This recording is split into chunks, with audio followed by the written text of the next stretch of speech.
રાજકોટના ધોરાજીમાં પણ petrol pump પર વાહનની લાંબી કતાર જોવા મળી। ડીઝલ લેવા આવેલા વાહનો કલાકો સુધી કતારમાં ઊભા રહી ગયા। પૂરતું ડીઝલ ન મળવાથી ખેડૂતોને ભારે હાલાકી પડી રહી છે।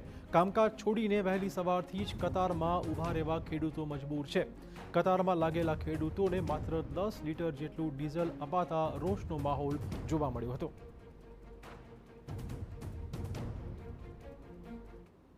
અને મારી જમીન આવે બોળા બરોબર, હું ખેડૂતનો દીકરો છું।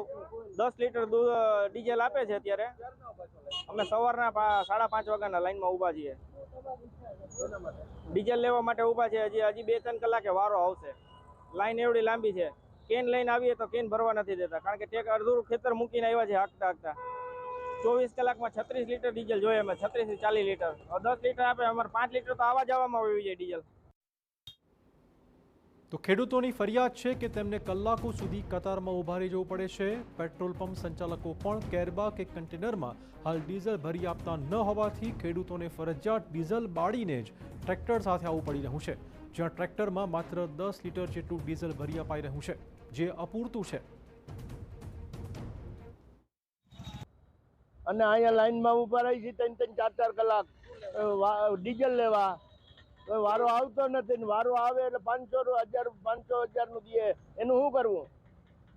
કેવી હાલાકી થાય છે? હાલાકી 4 કલાક લાઈનમાં રહેવું। વાડી આવી અમારી 8 કિલોમીટર, 8 દુને 16 કિલોમીટર અમે બારીએ તો 5 લીટર તો ભરી જાય।